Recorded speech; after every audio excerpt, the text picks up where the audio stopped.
Assalamualaikum warahmatullahi wabarakatuh. Halo anak-anak, bertemu lagi bersama Ibu Vira. Bagaimana kabarnya hari ini? Semoga anak-anak selalu sehat dan tetap semangat mengikuti pembelajaran bersama Ibu Vira. Sebelum memulai pembelajaran, alangkah lebih baiknya kita berdoa terlebih dahulu. Berdoa dimulai. Berdoa selesai.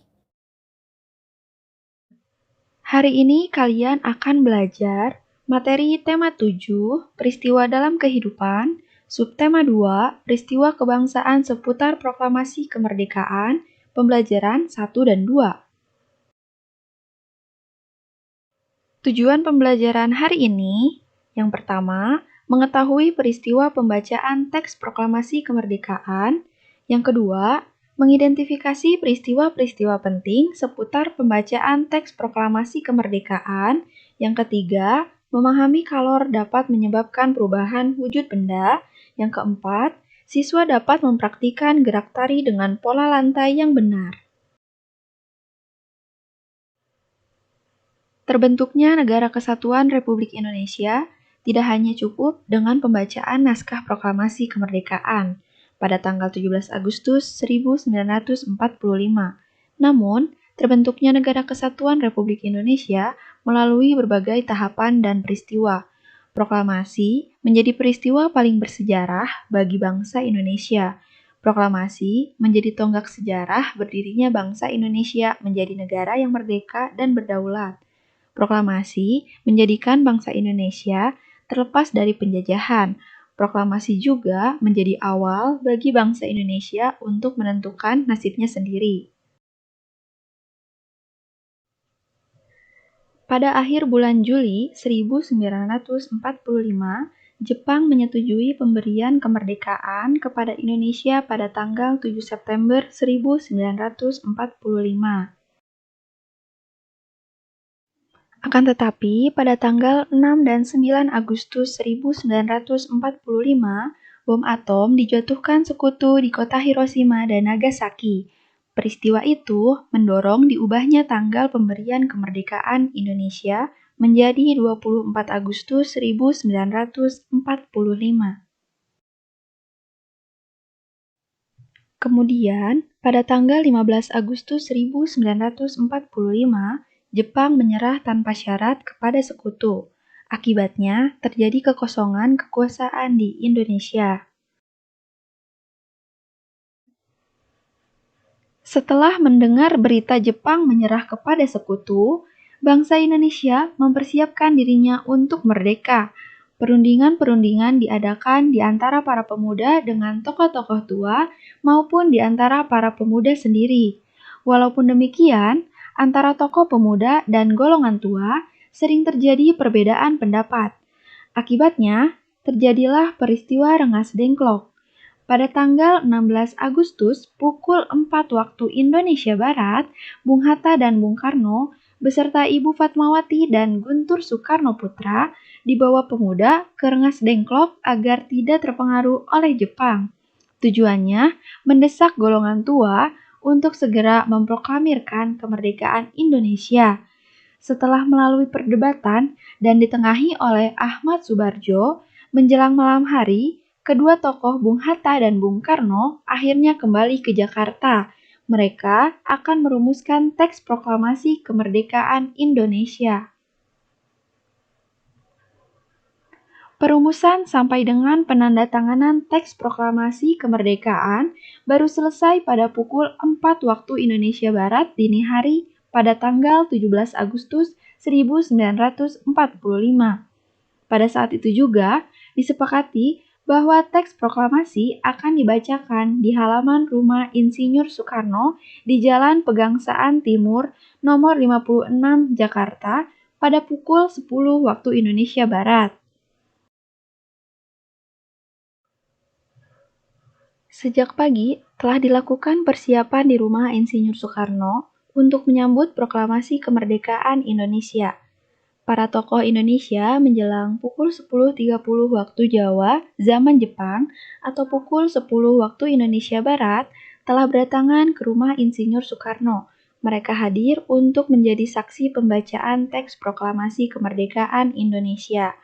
Acara yang disusun dalam upacara di kediaman Insinyur Soekarno itu antara lain sebagai berikut. Yang pertama, pembacaan teks proklamasi kemerdekaan Indonesia. Yang kedua, pengibaran bendera merah putih. Yang ketiga, sambutan Wali Kota Suwiryo dan Dr. Muwardi. Upacara proklamasi kemerdekaan berlangsung tanpa protokol. Latif Hendraningrat memberi aba-aba siap kepada semua barisan pemuda. Semua yang hadir berdiri tegak dengan sikap sempurna. Suasana menjadi sangat hening. Insinyur Soekarno dan Dr. Andes Muhammad Hatta dipersilahkan maju beberapa langkah dari tempatnya semula. Insinyur Soekarno mendekati mikrofon. Dengan suaranya yang mantap, Insinyur Soekarno didampingi Dr. Andes Muhammad Hatta membacakan teks proklamasi kemerdekaan Indonesia yang diketik oleh Sayuti Melik.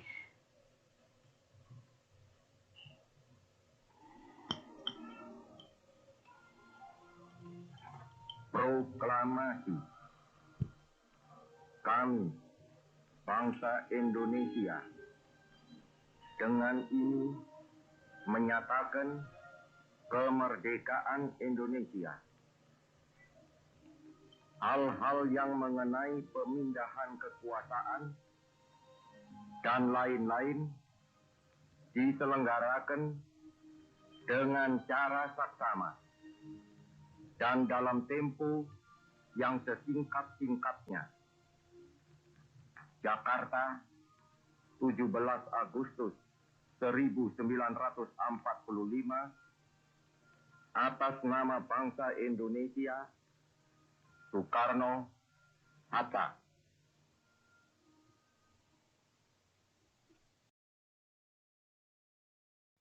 Berikut teks proklamasi yang diketik oleh Sayuti Melik.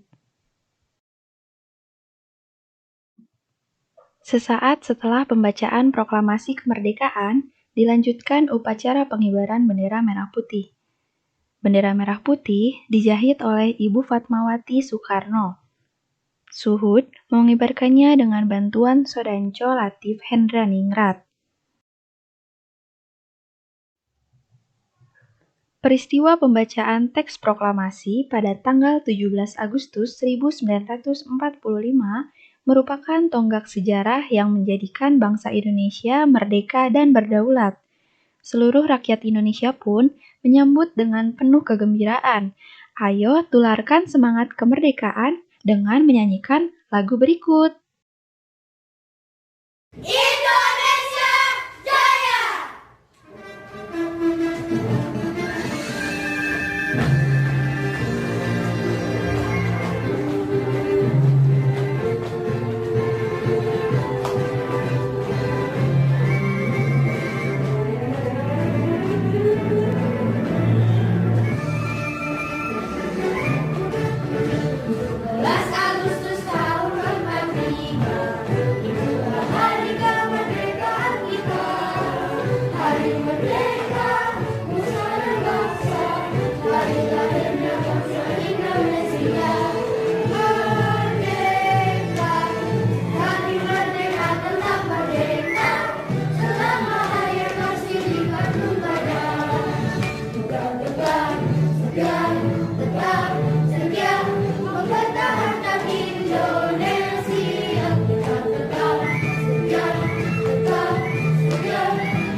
Video tersebut merupakan gerak tari yang diiringi oleh lagu Hari Merdeka.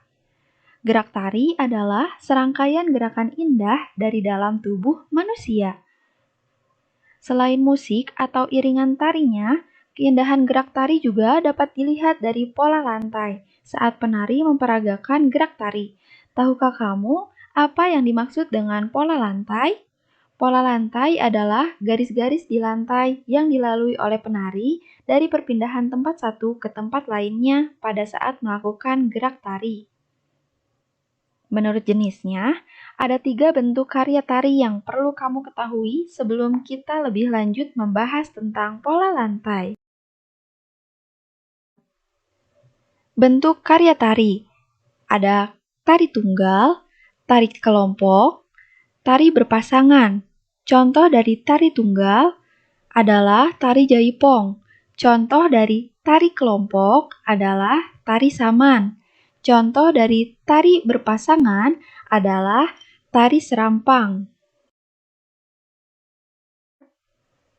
Kita tahu bahwa teks proklamasi dibacakan pada pukul 10 waktu Indonesia Barat. Bagaimanakah kira-kira cuaca dan suhu udara pada saat itu? Apa yang kamu rasakan saat ini pada pukul yang sama, yaitu 10 waktu Indonesia Barat? Bagaimanakah suhu udara saat ini? Panas ataukah dingin? Betul sekali, panas ya, karena suhu udara yang kita rasakan sangat terpengaruh oleh sinar matahari. Jika intensitas sinar matahari tinggi, suhu udara pun akan tinggi. Sebaliknya, jika intensitas sinar matahari rendah, suhu udara pun akan rendah. Hal tersebut juga berkaitan dengan perpindahan kalor secara radiasi dari sinar matahari. Kalor mengubah suhu benda. Kalor didefinisikan sebagai energi panas yang dimiliki oleh benda. Secara umum, mengetahui adanya kalor yang dimiliki oleh benda dapat dilakukan dengan cara mengukur suhu benda tersebut. Jika suhu benda tinggi, kalor yang dikandung oleh benda juga besar. Sebaliknya, jika suhu benda rendah, kalor yang dikandung oleh benda juga kecil.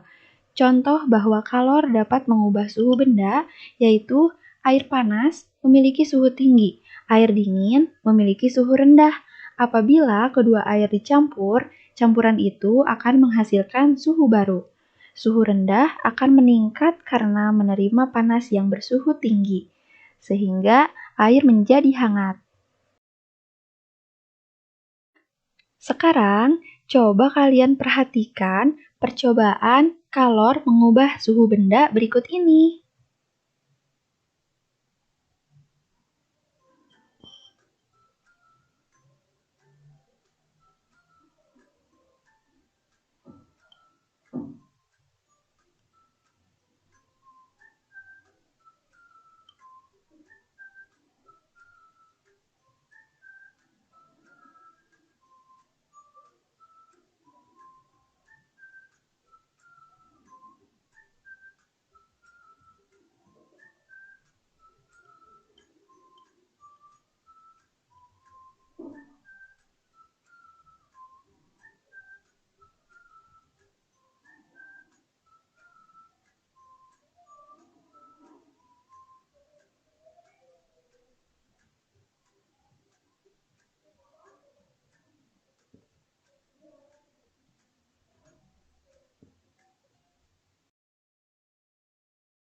Sekarang, coba kalian amati percobaan kalor dapat menyebabkan perubahan wujud benda.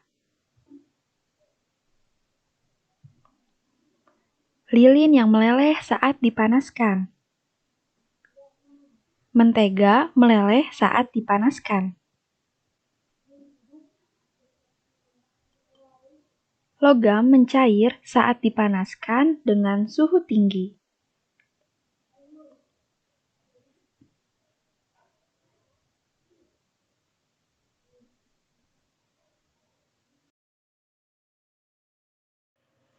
Kesimpulan dari pembelajaran kita hari ini, yang pertama, mengetahui peristiwa pembacaan teks proklamasi kemerdekaan. Yang kedua, mengidentifikasi peristiwa-peristiwa penting seputar pembacaan teks proklamasi kemerdekaan. Yang ketiga, memahami kalor dapat menyebabkan perubahan wujud benda. Yang keempat, dapat mempraktikkan gerak tari dengan pola lantai yang benar.